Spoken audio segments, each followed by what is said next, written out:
What's going on, guys? Today we got a mailed-in PS5 with a broken HDMI port, and I know what you're thinking. Yes, the box is already open. I had to make sure that nothing was broken or anything inside of here. But I just wanted to show you the packaging. For one, he packaged it really good, but look, he used duct tape. Yeah, brother. But yeah, here's the PS5.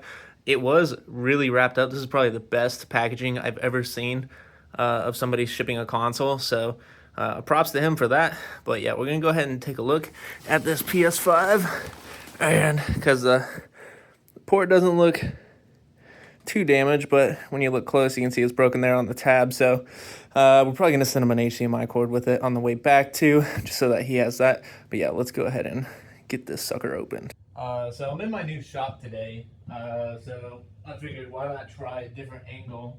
I actually have people who call me from YouTube, and they're like, hey, you should probably show your face a little more often. So here's my face. I know it's not the most prettiest thing around, but hopefully this angle works out too. We'll just open this sucker up.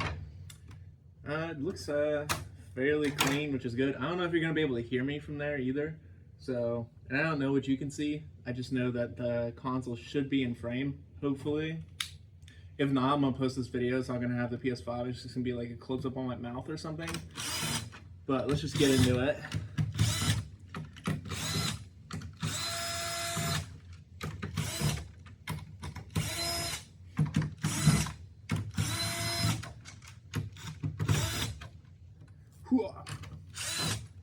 Warranty sticker, which is illegal, by the way, since the 70s. Look it up. Don't believe me? Look it up. Right to repair. All right. Looks like this console's been opened before because the warranty sticker was taken off there. Hopefully there's no surprises in here. I don't think there's any bugs, which is good. So that's good. The fan is kind of weird here. You know what? I'm going to go plug this up and make sure it powers on first. Hang on a second. And by the way, I don't edit these videos, so I'm going to walk around and it's going to take me like 10 seconds. Just relax. All right, just relax. Walking around. That is not what I want to see. The blue light has just been strobing this whole time. That's not good. But let's go ahead. Maybe there's something wrong with the boot process. I don't know. There's no screen, obviously, because the HDMI port is damaged. The best thing that we can do now is to just replace the HDMI port, plug it up, and see what we can figure out. But that was weird because it's been strobing blue for quite some time now. Walking back around. I don't think I'm gone. All right. So that may just be something that we need to see the screen for. That happens sometimes. I have seen it before. I can't remember what it was. Probably something to do with it being stuck in safe mode or something. I don't know. We'll just have to open it up and see. Usually it's not too good of a sign, but we'll just test it out. Let's not get our heads in the dirt here. All right, let's go ahead and just open her up.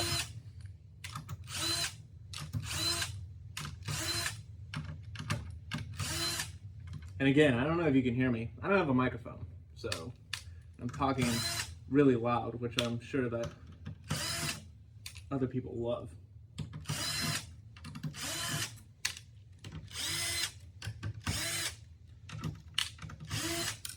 All right, actually, I'm just gonna take off all the screws real quick. All right, and we'll just take this off, and then I'll keep recording from there. So, hang on. All right. So what it looks like is the HDMI port has been. Man, I'm out of breath. The HDMI port has been replaced before. So let's just see what we have going on. Hopefully nothing too crazy. It seems like the bracket was secured right too. A lot of times what I see is that this bracket right here is loose, which can cause the blue light. So, but again, I think that's just something to do with software startup there.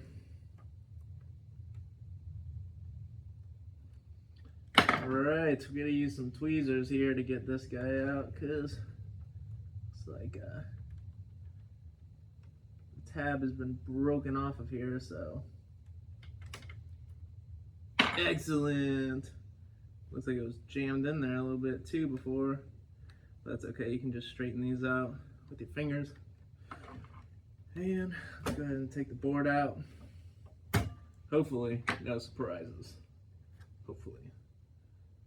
Alright, looks like the liquid metal's a little messed up. That's typical.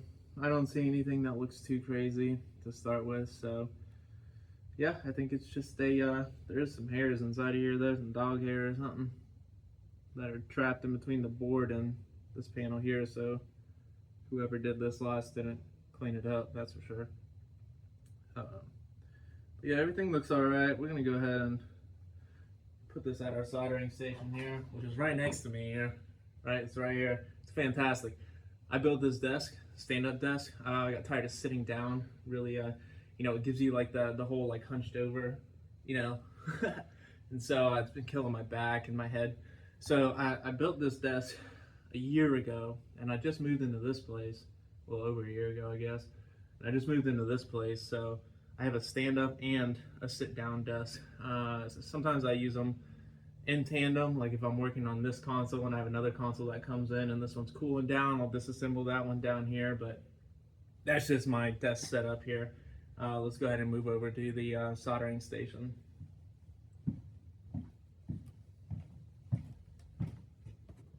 Alright, I got you guys kind of at like a, what's it called, a bird eyes angle, looking from the top down here. You may not be able to see things too close up, but I'm just trying different angles. I have plenty of videos if you want to see close up of what I'm doing here. So we're going to go ahead, and this is my flux here. We're just going to put some flux on the back of the port. And we're going to put some flux on our new port here, on the pins on the back here. Get a nice little layer. Nice little layer there. Turn our fume extractor on.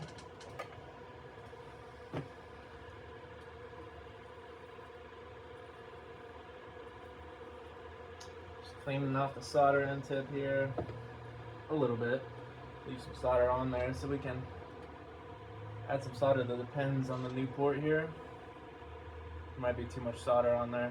If there's too much solder, you can bridge all the pins, which is a mess, but looks like all those pins have solder on them now, so those are all good. And gonna go ahead and start applying some heat here.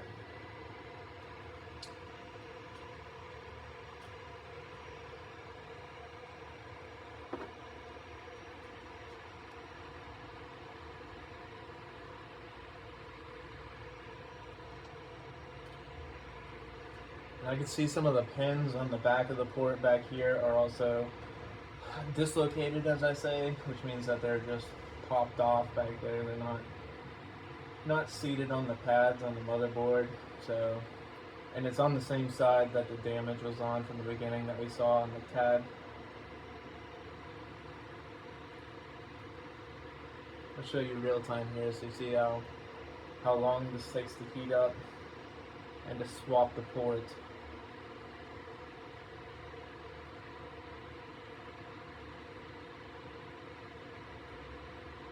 The longest thing, whenever I'm doing these ports, the thing that takes the longest, I should say, is waiting for the board to cool down. Thankfully, in this new office that I have air conditioning, so the room can be a little bit colder than previously, where I'd have to wait even longer for it to cool down. That doesn't mean I'm just going to throw it in, you know, super quick or anything like that. It just means that the cool down process is maybe like 1 or 2 minutes shorter, which you definitely have to let the board cool down, or else you can do some serious damage.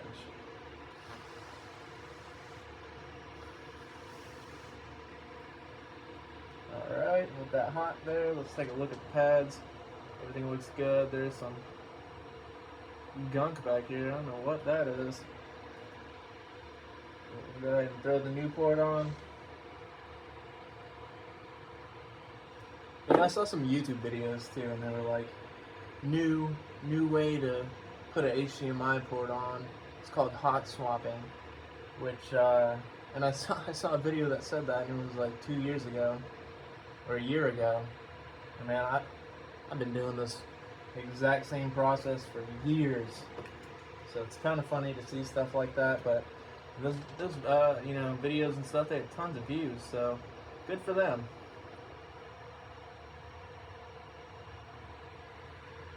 I'm just adding some solder to the footholes here. Then we're going to go ahead and line the port up where I want it to be. Gotta make sure each one of those pins is seated properly on the pads back there. Everything looks good, so I'm going to take the heat away.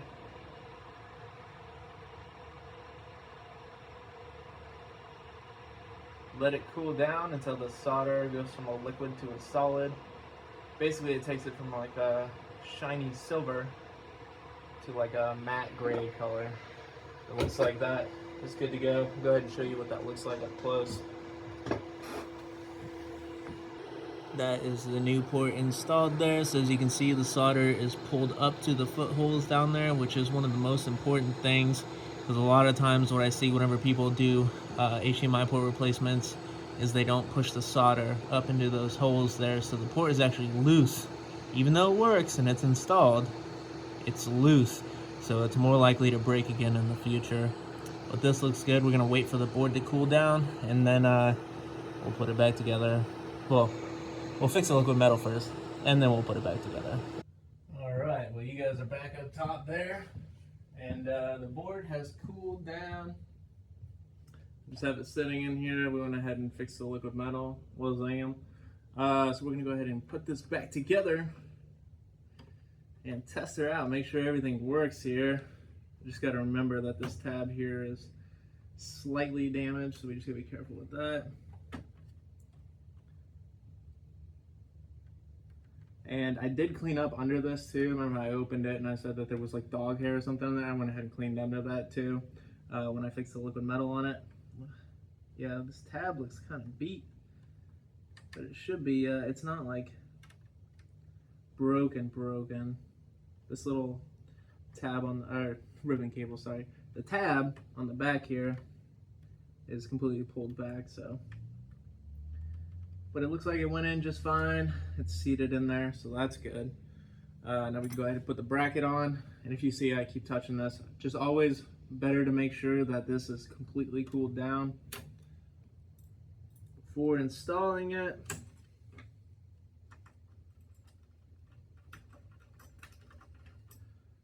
One screw lightly, not all the way in. Then this screw, you put it in until there's some tension there. That's how I view it. And then I like to tighten from the bottom to the top. So I tend to tighten the bottom more until it's secure, and then I tighten the top. Just that way so that like the liquid metal that's in there doesn't get pushed to the bottom, because that's just going to cause overheating issues, which that's a whole different video. I'm sure we'll have plenty of those to make in the future. Excuse me. And now comes the fun part. So let's go ahead and secure the panel first with a few screws. One there, one here. Now put them in opposite sides and corners here. Work my way up that way that the panel sits properly. Because if you put this panel on wrong, which I've seen, I may have done it once or twice, but that's all right. This is why I do this. If you put the panel on wrong, like the screw holes here, they'll be unaligned or misaligned, and then you got to unscrew all the screws to fix it, or else you can't get screws in and stuff like that. So I'm gonna go ahead and pause the video though, so I can put the rest of the screws back in, because I'm pretty sure you guys don't want to see me just screwing in. How many screws are in here? Like 52 or something like that. Alright, we got all the screws in, and we have the wires connected and laid under the pieces of tape, which they were not when it came in. Tape and the little foam stickies here. Now we can go ahead and put it back together. And I did vacuum out the console too because it was slightly dirty. So if you're saying, hey, he didn't clean it out, I did clean it out. So give me a break, all right? Give me a freaking break, pal. Looks like all the wires are out of the way. Gotta make sure everything's out of the way so that we can plug this up. Make sure the disk drive is plugged in. Fun fact, if the disk drive is not plugged in right, when you go to do an update on your console, it will not let you. The original ones anyways. The slims are probably different because I don't think you need, you can either have or not have the disk drive on it. I'm not too sure how that would work, but I'm pretty sure you can still update it. And we're gonna get these screwed in here.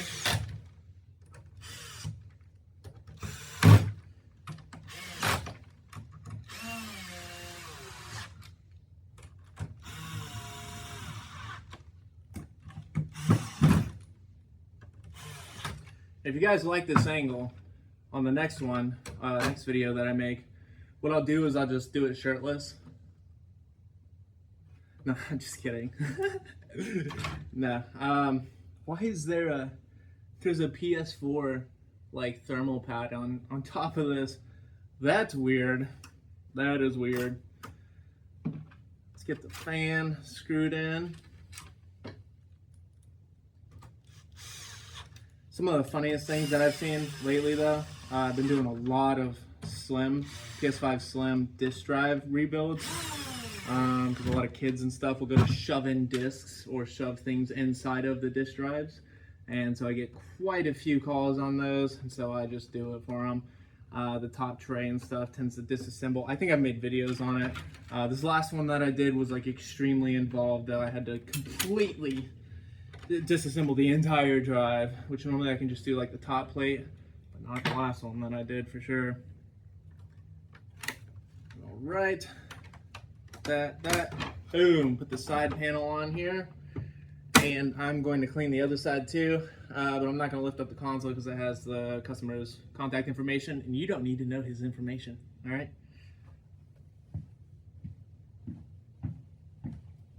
Oh, I'm taking off the panel to clean it, if I didn't say that. All right, I have it all plugged up and it is good to go. You're probably wondering why I have the Prime package on top, and that's because I don't want you to see the customer's information, but the blue light is not strobing, which again, I think was just like some weird software thing or something like that. Maybe he tried to put it in safe mode to get it to work. You never know until you actually replace the port on it. The blue light was strobing for quite some time, but if you press the power button and hold it down and it beeps 2 times and turns off, that means it's not the blue light of death. It means that something could be going on with the software. However, this pulled up just fine the second time we turned it on, and it's working perfectly well. So thanks again for watching. This is Reaper's Electronics. I hope you liked the new angles. If you didn't, let me know what angles I should let me know what angles I should do. If you like this angle, I'll keep doing it. If you like my rambling, well, that just comes with the video, okay? But yeah, this is good to go. We're gonna go ahead and ship it back out. Obviously I didn't wrap that up yet. I'm just, for this part of the video saying, oh, I'm shipping it out. I decided to just set it in there so you can see that I'm gonna ship it out. I also said I was gonna give him a free HDMI cord, so boom, that's part of the package. And although I did like his duct tape job here, I'm gonna go ahead and use some regular Scotch tape to ship it back. And I taped the crap out of these boxes. So other than that, thanks for watching. This is Reaper's Electronics.